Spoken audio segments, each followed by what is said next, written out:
Quantos têm fome e sede da palavra, irmãos? Vamos orar então pela palavra? Aleluia. Pai, em nome de Jesus, nós te agradecemos por essa noite aqui juntos, na presença do Senhor. Abra os nossos olhos. Senhor, nos dê um coração receptivo à tua palavra aqui nessa noite.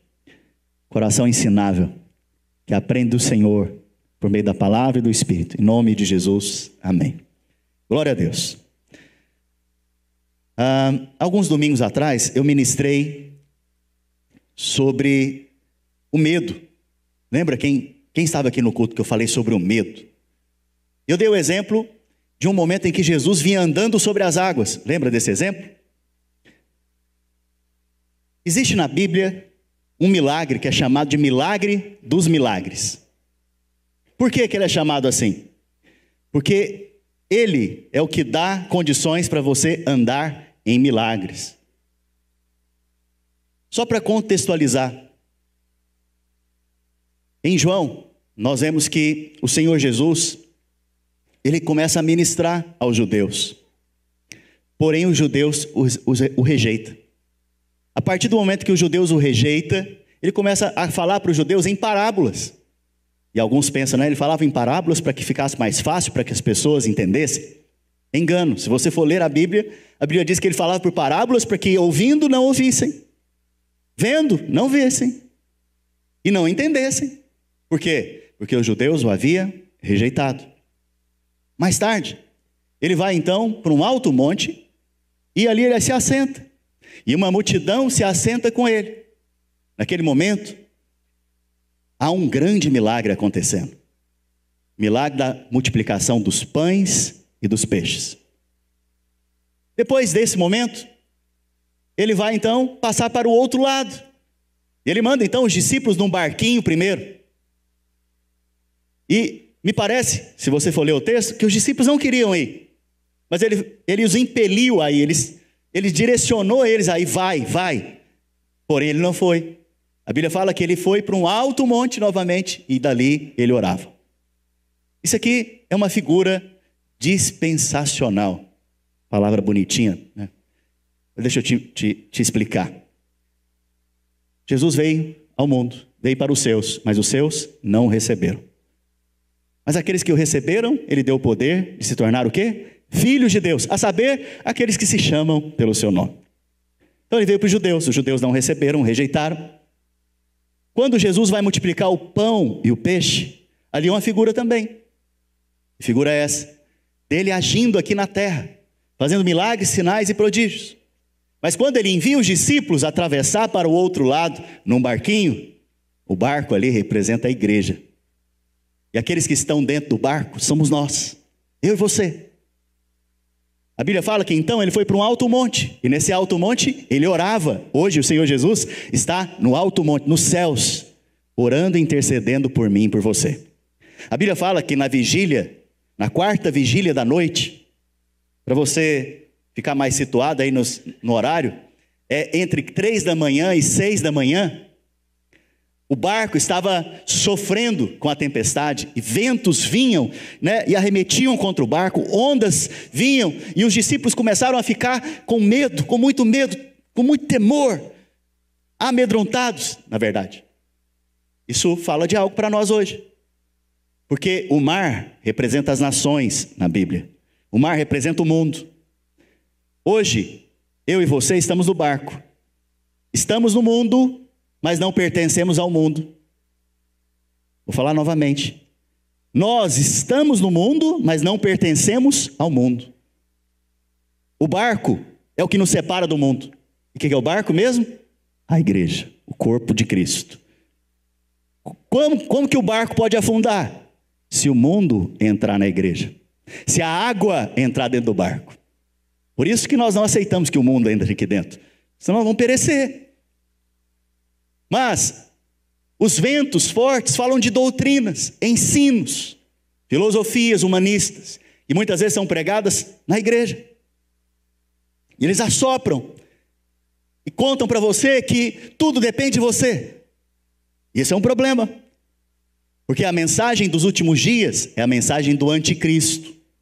E a mensagem do anticristo é a mensagem do homem no centro, e não Jesus, o Senhor, no centro. Então esse é o vento que está soprando contra o barco. Fala também de ações de demônios, ações de espíritos malignos que vêm para resistir o propósito de Deus na sua vida. As águas que vinham para entrar no barco apontam profeticamente para as nações que também impedem o agir da igreja aqui na terra. Mas a Bíblia fala que Jesus veio então nesse momento mais escuro. Você percebe que o Senhor se importa com você. Ele se importa tanto com você que Ele vai até você nos seus momentos mais difíceis. A Bíblia diz então que Ele veio andando sobre as águas. Porém, eles não o reconheceram. Pensaram que era o que mesmo? Um fantasma.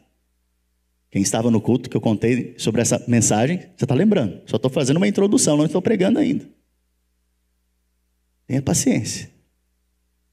É uma virtude do Espírito. Quando eles olharam para Jesus, eles falaram, é um fantasma. Porque quando você está com medo, até quando Jesus aparece para você, você não reconhece Ele. Até quando Deus está agindo na sua vida, você não percebe.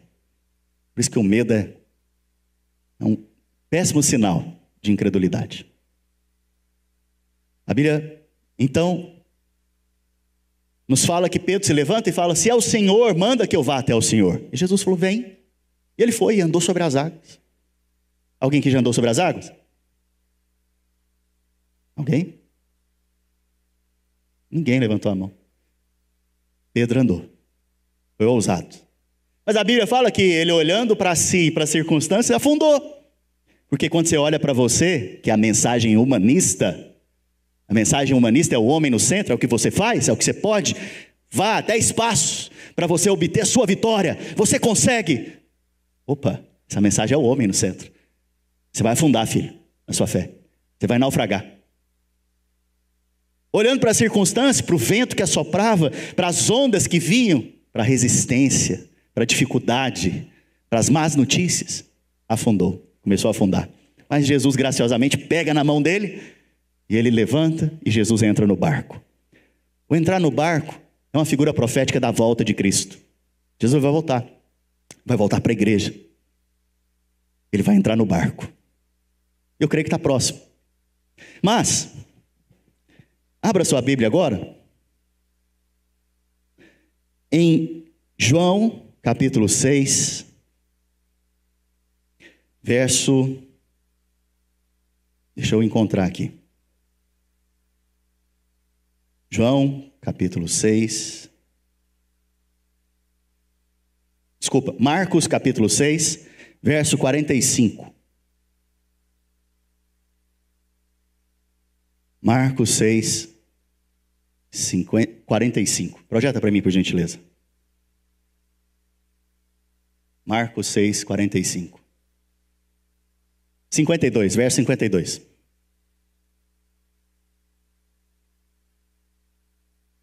Olha o que está escrito no verso 52. E subiu. Vamos lá. Porque não haviam compreendido o milagre dos pães. Antes, o seu coração estava endurecido. Volta mais um.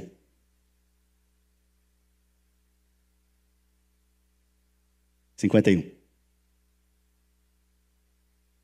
E subiu para o barco, para estar com eles. Jesus agora então, você viu que eu fiz um resumo para você? Até o momento que Jesus subiu ao barco. Jesus então vai entrar no barco com eles. E o vento fez o quê? Cessou. Sabe, Jesus, certa vez ele disse, olha, no mundo vocês vão ter aflições. Mas tem bom ânimo. Por quê? Eu venci o mundo. A promessa bíblica não é que você não vai ter aflição, que você não vai ter problema, que você não vai ter dificuldade. Deixa eu te contar, você está vivendo hoje num mundo aí fora caído. Mas você está protegido na vida da igreja. No mundo você vai ter aflição, mas tem bom ânimo. Por quê? Porque Jesus venceu o mundo. Quando Jesus toma a frente, quando ele entra no barco, você percebe que as coisas cessam. A ação de demônios cessa. Resistências vão cessando. Mas olha só. Ficaram entre si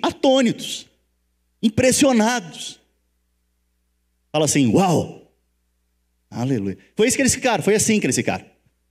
Verso 52 agora. Por que eles ficaram com medo? Por que eles reagiram com medo?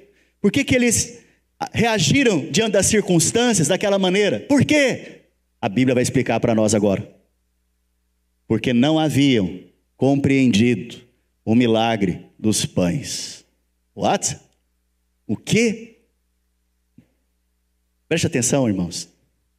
Eles ficaram com medo. Eles viram Jesus, mas falaram que é um fantasma. Não perceberam Jesus. Eles viam as circunstâncias vindo contra eles e ficaram com muito medo. Por quê? Preste atenção. Eles viram Jesus andando sobre as águas. Porque aquilo que queria dominá-los, Jesus fala o quê? Ao andar sobre as águas. Eu é que governo sobre essas coisas. Então, eles viram tudo isso. E mesmo assim ainda ficaram com medo. E agora ficaram atônitos, impressionados. Por quê? Porque não entenderam o milagre dos milagres. Porque não compreenderam o maior dos milagres, segundo a palavra de Deus. E qual que é a maior de todos os milagres, segundo a palavra de Deus? Multiplicação dos pães e dos peixes. Você entendeu? Eu esperava que você ia dizer não. Interessante, Jesus falava com os discípulos, explicava para eles e falava, você entendeu? Eles nem respondi. Quem não comer da minha carne e beber do meu sangue, não é digno de mim. Jesus falou para os seus discípulos. Você entendeu?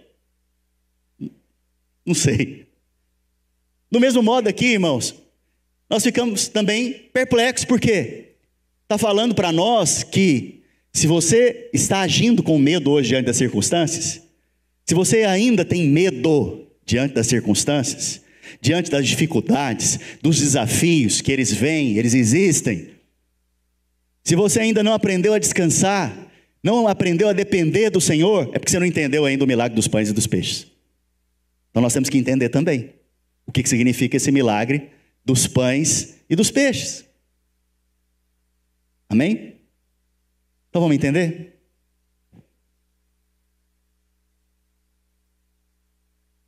Então abra sua Bíblia agora em João 6. O milagre dos pães e dos peixes é o único milagre que é relatado nos 4 evangelhos. Quais são os 4 evangelhos? 4 evangelhos? João, Mateus, Marcos, Lucas. Os 4 evangelhos mencionam a multiplicação dos pães e dos peixes. Por quê? Porque o Espírito Santo quer destacar algo para você e para mim. Por isso ele colocou nos 4. Tem milagres que estão em um evangelho, mas não está em outro. Esse é o único que está nos 4. Por quê? Ele quer que você aprenda algo aqui. João 6, verso 1. Diz o seguinte: depois dessas coisas, atravessou Jesus o mar da Galileia, que é o de Tiberíades. Seguiam uma numerosa multidão, porque tinham visto os sinais que ele fazia na cura dos enfermos. Verso 3. Então subiu Jesus ao monte e assentou-se ali com seus discípulos. Enquanto eu leio, eu preciso que você imagine a cena. Jesus agora está sentado num monte com seus discípulos. Próximo. Vamos mais rápido. Ora, a Páscoa, festa dos judeus, estava próxima. Por que essa menção está aqui? Porque isso aqui tem a ver com o milagre da multiplicação dos pães e dos peixes. Tudo que vai acontecer agora está conectado com a Páscoa. Está à sombra da Páscoa. Todo milagre que acontece na nossa vida depende da Páscoa. Pastor, mas o que é a Páscoa? Páscoa é o coelhinho? Não. É o ovo de chocolate? Também não. Páscoa é o quê? Páscoa é o Cordeiro de Deus que morreu em nosso lugar. Então, só há milagre se primeiro houver o quê? A menção da Páscoa na sua vida. Qual que é a menção? O que é a Páscoa? Páscoa é o Cordeiro que morreu. Para levar o quê? O meu pecado, o seu pecado, a minha maldição, a sua maldição. Então, você percebe que aqui nesse contexto está sendo mencionada a Páscoa. E aqui vai contar a respeito da multiplicação dos pães e dos peixes. Primeira coisa na sua vida é a Páscoa. Primeira coisa na minha vida, na sua vida, é a Páscoa. E a Páscoa é a morte do Cordeiro no nosso lugar. Interessante, no Antigo Testamento, uma vez por ano, as famílias tinham que adorar o Senhor, obrigatoriamente. E eles traziam consigo um cordeiro. Dependendo das posses que você tivesse, você deveria levar então um cordeiro. Se você fosse rico, você levaria um boi. Se você fosse pobre, pombinhas, rolinhas. Mas quase todos levavam um cordeiro. Esse cordeiro, quando ele era trazido no altar, se colocava a mão sobre ele. E naquele momento, transferia para ele o quê? Os pecados. E não só os pecados eram transferidos para ele, mas dele também era transferido o quê? A pureza, a justiça. Porque aquele cordeiro sem defeito e sem pecado, agora estava transferindo a sua justiça. E o pecador que está levando a oferta diante do altar, está transferindo para ele os seus pecados. Essa troca aconteceu na cruz do Calvário. Esse cordeiro era a proclamação, então, quando ele morria, de um perdão anual, que valia ou tinha prazo de 1 ano. Então, naquele ano, certos tipos de pecado eram perdoados. Haviam pecados que não tinham perdão na lei. Interessante que a obra que o Senhor Jesus realizou na Páscoa, exatamente na Páscoa, como Cordeiro de Deus, foi para nos redimir e nos trazer um perdão. De que maneira? Eterno. Eterno. A duração desse perdão não é 1 ano. A duração desse perdão é eterna. Eterna. Na lei tinha a duração de 1 ano. Mas como que os crentes vivem hoje? Muitos vivem com um perdão com duração de um prazo de iogurte. Quanto tempo dura o iogurte? Vence rápido o iogurte, irmãos? Os irmãos não tomam mais iogurte. Agora só Danone. Iogurte, ele tem um prazo de vencimento muito rápido. Então crentes, hoje ainda, porque não entenderam a palavra, o tempo inteiro estão debaixo de condenação. Esqueceram da Páscoa. Esqueceram da obra que o Senhor Jesus fez. Estão o tempo inteiro trazendo na sua consciência uma consciência de condenação, de acusação. Porque esqueceram da Páscoa. Um judeu, então, vivia muito melhor que você que crê que você perde a sua salvação. Que você o tempo inteiro está debaixo de condenação. Porque o perdão dele durava 1 ano, o seu dura talvez alguns segundos. Mas o que Jesus conquistou na cruz para mim e para você é eterno. Imutável. Está definido, porque ele falou lá na cruz o quê? Na Páscoa. Ele falou o quê? Está consumado. O que quer dizer isso? Você não pode adicionar nada à obra que eu realizei. Por isso, toda a glória é minha. Então não roube a glória de Jesus. Não pode roubar a glória dele. Continuando. Então Jesus, erguendo os olhos e vendo que grande multidão vinha ter com ele, disse a Filipe: onde compraremos pães para lhes dar de comer? E aqui, alguns estudiosos falam que haviam ali mais de 20.000 pessoas, que só contavam os homens, fora mulheres e crianças. E esse milagre aconteceu 2 vezes. Uma vez para 5.000 e o outro, se eu não me engano, para 7.000 ou 4.000, não lembro agora. Mas 5.000 é o que nós estamos falando agora. Preste atenção. Próximo versículo diz: ele bem sabia o que iria fazer, mas perguntava a Filipe, perguntava a ele, para testá-lo. Tem perguntas que Deus faz só para testar. Testar o quê? Saber de onde você está dependendo para tomar uma decisão. Sabe por que ele perguntou para Filipe? Porque Filipe era dessa região aqui. Ele sabia onde tinha um supermercado, ele sabia quem poderia produzir o pão.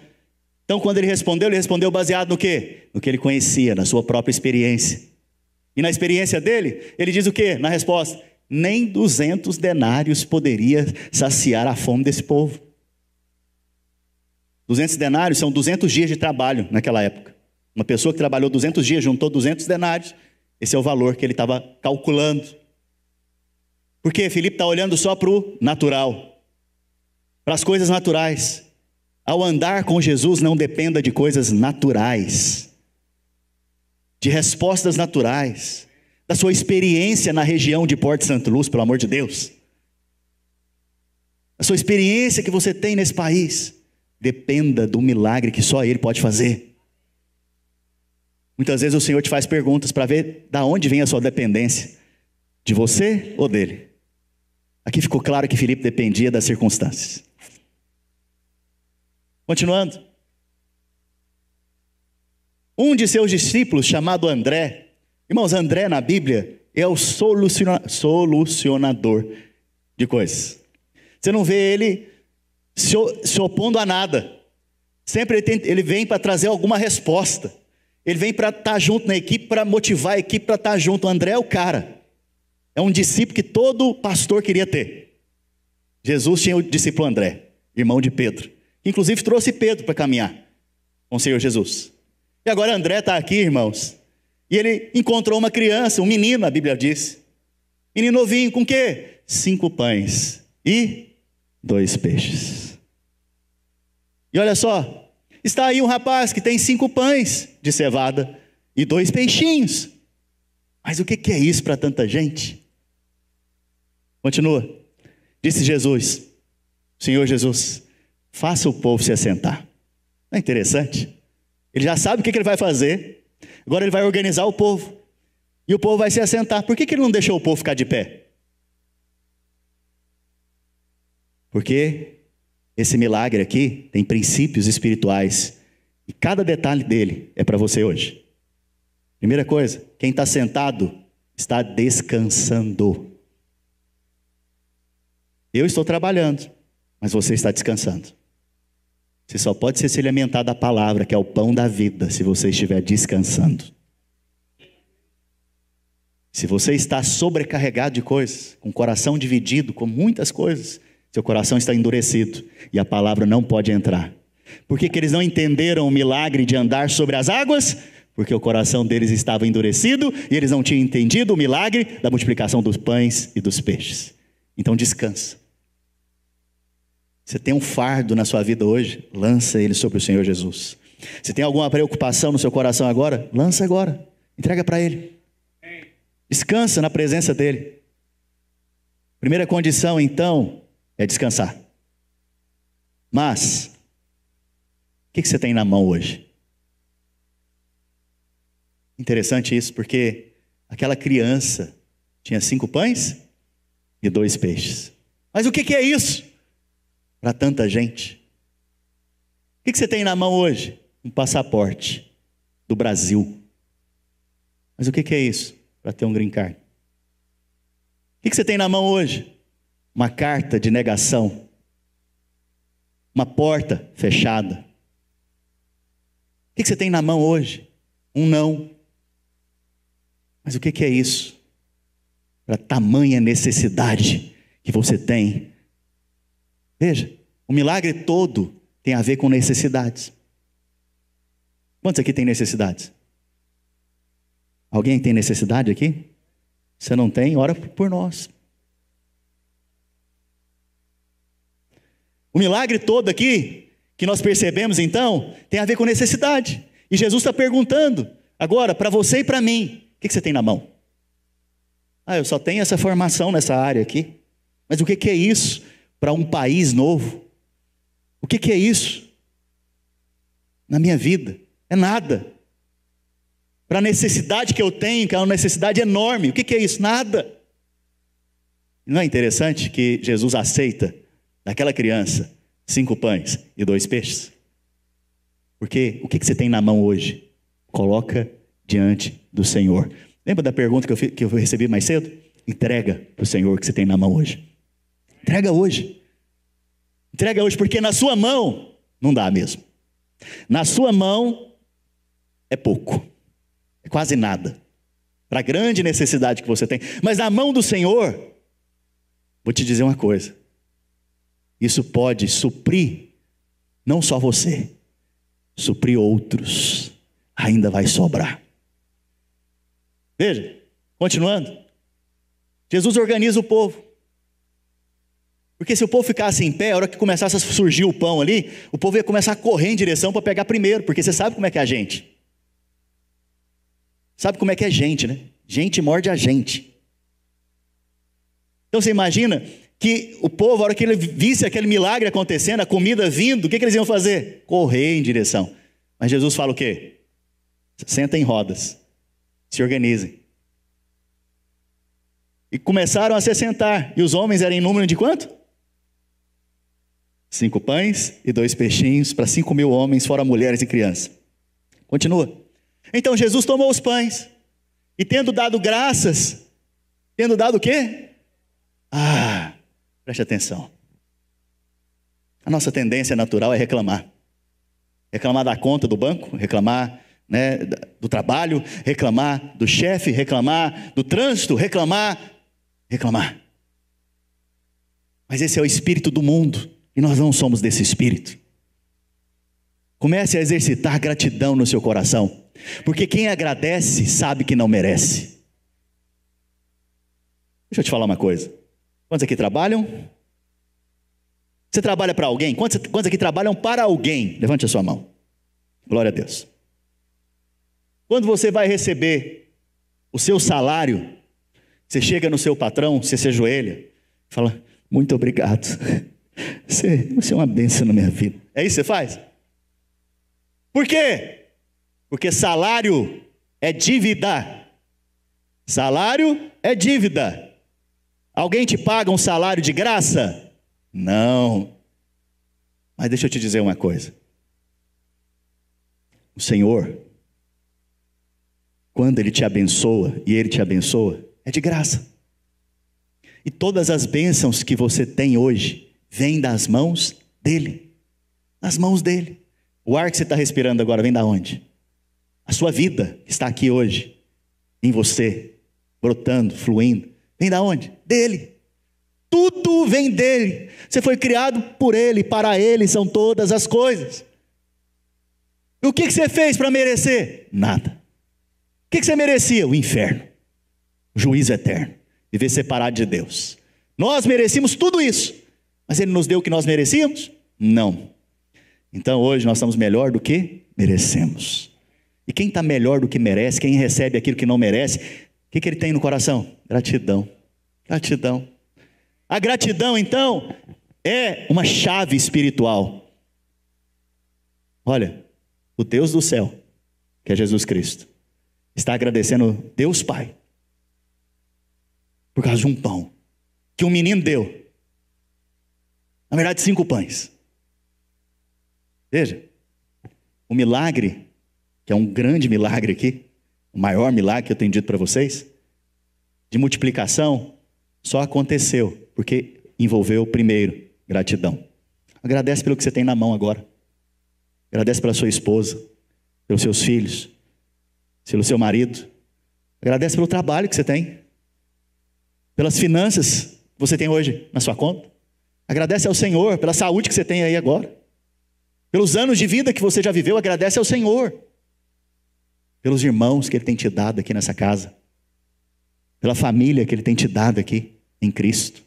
Agradece ao Senhor pela cidade que você mora, pelo país que você está morando. Agradece ao Senhor. Agradece ao Senhor pelo carro que você tem. Você não vai trabalhar a pé ou de bicicleta, você vai de carro. Glória a Deus por isso. Agradece ao Senhor, porque com o que você tem nas mãos, dado a Ele em gratidão, há multiplicação. Continuando, olha só. E também igualmente os peixes, quanto queriam. Se fosse hoje, Jesus estava multiplicando o quê? Macfish. Vocês estão rindo, mas é verdade. Macfish. Jesus multiplicou pães e peixe. Macfish. Continuando. E quando já estavam fartos, era lá de novo. Por que inveja existe? Porque a inveja, ela é o seguinte: quando o Pierre tem, eu penso, eu não vou poder receber mais, porque ele já recebeu. Quando o outro tem algo, eu fico com inveja. Por quê? Porque ele já recebeu primeiro. Mas a bênção de Deus não é baseada no homem, no mercado financeiro, não é baseada nas circunstâncias, no vento que sopra, nas ondas do mar, nos países, nas guerras. A bênção de Deus não é baseada nessas coisas. O mesmo Deus que multiplica pão e peixe para um, Ele também pode fazer para o outro também. Nele não há limites, nele não há falta, não há necessidade. Você não precisa ter inveja do seu irmão, só pedir para o seu pai. Você quer um trabalho melhor? Pede para o seu pai. Pede tudo para ele, pelo amor de Deus. Não fica com inveja daquela família. Pede para ele uma família abençoada. Não fica com inveja do seu colega de trabalho. Você sabia que só tem inveja por aquele que trabalha na mesma posição que você? Eu falei do Tiago mais cedo, ele é personal. Se ele tiver inveja, porque eu acho que ele é santo, não tem? Ele vai ter inveja de outro personal, ele vai ter inveja do advogado. Pastor tem inveja de pastor. Pastor tem inveja? Médico tem inveja do outro. Médico, né, Caio? Caio é médico. Então você presta atenção. Nós normalmente temos inveja pelos semelhantes. Mas por quê? Qual que é a base da inveja? O outro tem algo que eu não tenho. Mas por que você não para e pensa e fala, Senhor, me dá? Já confessa o pecado também, fala, Senhor, eu estou com inveja. Me dá. Aquela história, né? O outro está há 30 anos nesse país. Nunca recebeu o green card. O outro chegou há 2 anos. Recebe o green card. E chega na célula e testemunha. Eu recebi o green card. O que está há 30 anos, qual que é a tendência dele? Se alegrar, soltar foguete, né? Não é possível, Senhor, de novo. Ele chegou só tem 2 anos, eu estou aqui há 30, e eu tenho orado e jejuado todo ano por isso, e nada acontece. Veja, isso é inveja. Então, é porque você não aprendeu ainda a meditar no milagre dos pães e dos peixes. Porque esse milagre é um milagre gerador de outros milagres. Se você entender esse milagre, você vai aprender a viver sobre as águas, andando sobre as águas. Quando vier os desafios, você vai permanecer. Quando vier as circunstâncias contrárias, você vai permanecer. Porque você sabe que em um determinado momento o Senhor Jesus vai entrar nessa história e vai trazer bonança, paz, tranquilidade. Veja, continuando. Quantas horas aí, gente? Me ajuda? 7:10. Ah, está lá em cima, 7:08. E tem 25 segundos para terminar a palavra? Vocês colocaram tempo para mim? Eu ia orar para cair esse fogo do céu, mas eu lembrei de qual espírito eu sou. Amém. Continuando. Vocês estão fartos já? É porque eles ali já estavam fartos. E Jesus só deu até onde eles estavam fartos. Vocês estão fartos já? Não, então vou continuar. Enquanto eles já estavam fartos, disse Jesus aos seus discípulos: recolhei os pedaços que sobraram, para que nada se perca. Veja, Jesus deu até quando? Até o quanto eles queriam. É interessante. Quando você faz uma festa, e você vai servir as pessoas, e aí chega mais 10 de última hora, o que você fala? Não como muito não, gente, porque chegou mais gente aí. Sim ou não? Porque nós somos pobres, irmãos. Mas o Senhor é rico. E Ele deu o quanto? Não, vamos pensar a gente aqui. Vamos pensar que somos nós que estamos fazendo esse milagre. O que você ia fazer? Um sanduíche, um McFish apenas para cada um. Ninguém come 2 McFish, viu? Já está dando trabalho demais esse negócio aqui. E meu dinheiro, ou a minha provisão, é até um McFish para cada um. Mas Jesus fez o quê? Deu o quanto eles queriam. O que quer dizer isso? Que a provisão de Deus na sua vida é o quanto você quer. Depende do tanto que você quer. Que tanto você quer? É o tanto que você vai receber. Você crê nisso? Ele abençoou baseado nele? Não. baseado no tanto que eles queriam. E ainda sobrou. E o que sobrou ele guardou. Pediu para guardar, para que nada se perca. Continuando. Verso 14. Vendo, pois, os homens, o sinal que Jesus fizera, disseram: este verdadeiramente é o profeta que devia vir ao mundo. Irmãos, essa cena aqui é uma cena interessante. É como as ovelhas assentadas na relva, no campo. E o pastor das ovelhas, que tem duas funções principais: alimentar e proteger, alimentando e cuidando delas. Isso me faz lembrar de um salmo, Salmo 23. O Salmo 22, 23 e 24 são salmos proféticos. Salmo 22 fala da morte do Senhor Jesus, da crucificação dele. Se você tiver curiosidade, leia. Salmo 22 fala exatamente da crucificação do Senhor Jesus. O Salmo 23 nos fala do bom pastor. E o Salmo 24 nos fala da volta do Rei da Glória. Levantai, ó portas, as vossas cabeças, para que entre o Rei da Glória. O Senhor poderoso, o Senhor dos exércitos. Salmo 24. Porque isso fala das dispensações. Jesus veio para os seus o rejeitaram. E ele foi crucificado. Hoje, o bom pastor está cuidando das ovelhas. Mas vai chegar um dia que ele vai vir, o Rei da Glória. Abra o Salmo 23 para a gente encerrar, para você não ficar ansioso, nem preocupado. Salmo 23 diz o quê? Salmo 23 é de fato a raiz da multiplicação dos pães e dos peixes. O Senhor é o meu pastor. Preste atenção, o salmo começa com pessoalidade. Ele é meu. Ele é meu pastor. Você pode dizer: o Senhor é meu pastor. Porque Ele é meu pastor, Ele me alimenta e Ele me protege, porque é isso que Ele faz com as suas ovelhas. O que Ele diz mais? Nada me faltará. Nada me faltará. Não vai faltar pão, não vai faltar alimento, não vai faltar provisão, não vai faltar o milagre necessário para aquela necessidade.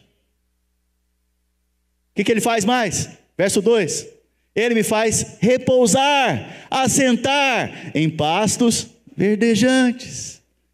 Pastos que tem o quê? Alimento. Enquanto o povo se assentou, comeu. Comeu não, gente? Comeu. Enquanto o povo descansou, se alimentou.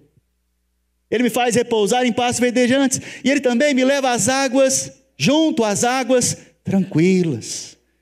Sua alma tem que ser refrigerada, filho. Tem que ser tranquilizada, porque o Espírito Santo está aqui hoje. Então, sempre que o Senhor Jesus age, Ele te age para o quê? Para te alimentar, para te proteger. Para te suprir e para te proteger. Assim que Ele age. Olha o que mais diz o Salmo. Refrigera a minha alma e guia-me. Ele nos conduz, Ele te conduz e me conduz. Você não está perdido.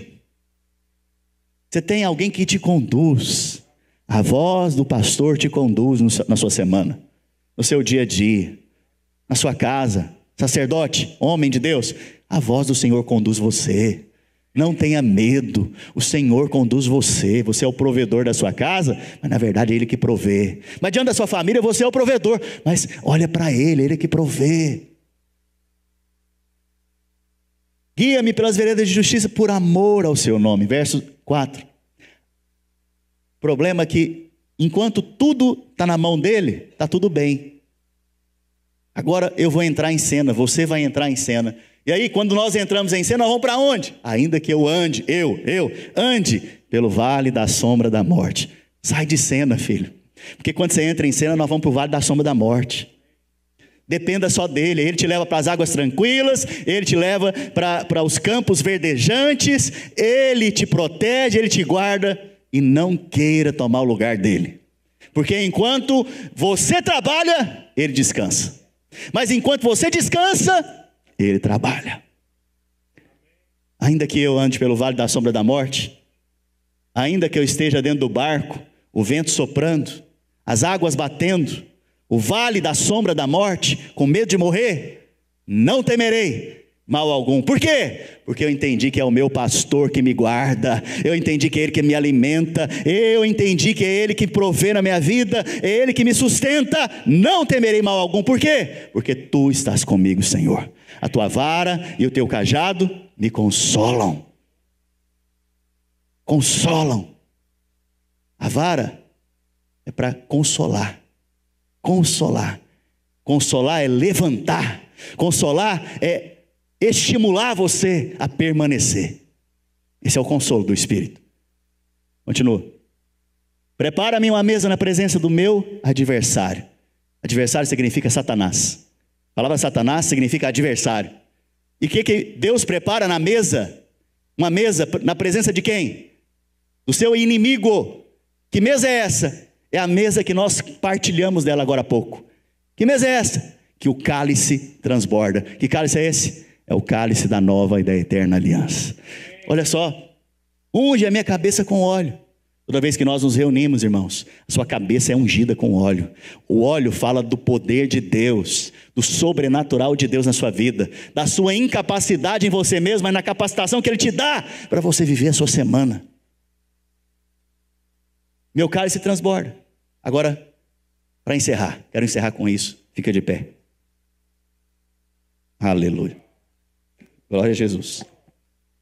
Isso é as costas que estão doendo na hora que você levanta? Que o Senhor te cure. Gostaria que todos nós lêssemos juntos. Tem a versão em inglês e tem a versão em português. Você vai fechar, não vai fechar os olhos, né? Só para saber se vocês estão aqui.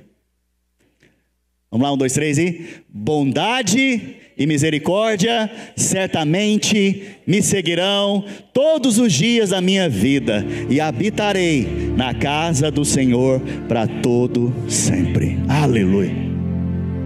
Sabe o que quer dizer isso? Se você entendeu que o bom pastor, que é Jesus, te alimenta e te protege, você não vai ter medo de mal algum contra a sua vida. E o melhor, você não vai ficar correndo atrás de bênção, porque a bondade de Deus é que vai correr atrás de você. E a misericórdia aqui, que é Hesed, é graça. A graça de Deus vai vir atrás de você, e ela vai te encontrar. E a bondade e a graça de Deus sempre vai te levar a habitar na casa de Deus, que não é esse templo, porque esse aqui não é templo, é um prédio, que não é a igreja não é esse prédio. A casa de Deus, que é a igreja, é eu e você quando nos reunimos. A bondade e a graça de Deus vai nos levar a andar juntos, como família, em unidade, em amor, para viver o melhor que Deus tem para cada um de nós. Feche os seus olhos. Fala comigo, bondade. Fala mais alto, bondade e misericórdia, graça, me seguirão todos os dias, aleluia, todos os dias.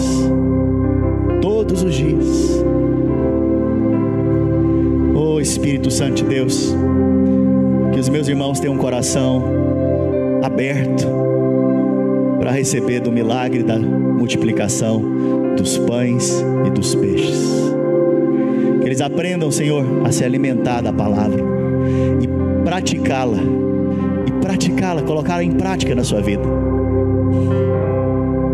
Irmãos, o pão representa a palavra, e nós, aos domingos, nós nos alimentamos dela aqui. Mas o peixe simboliza algo. Talvez você nunca ouviu isso.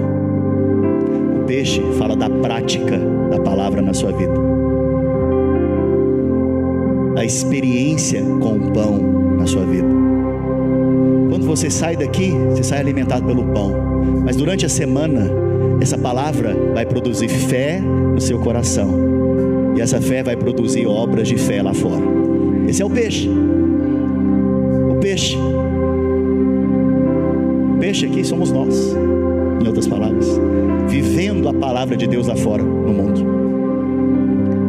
Então, eu profetizo sobre a sua vida, em nome do Senhor Jesus, que você vai aprender não só a palavra, mas vai aprender a andar, colocar em prática o que você recebeu.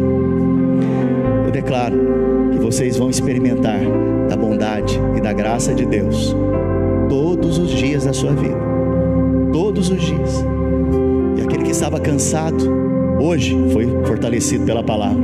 Aquele que estava ansioso, hoje foi para as águas tranquilas do Espírito de Deus.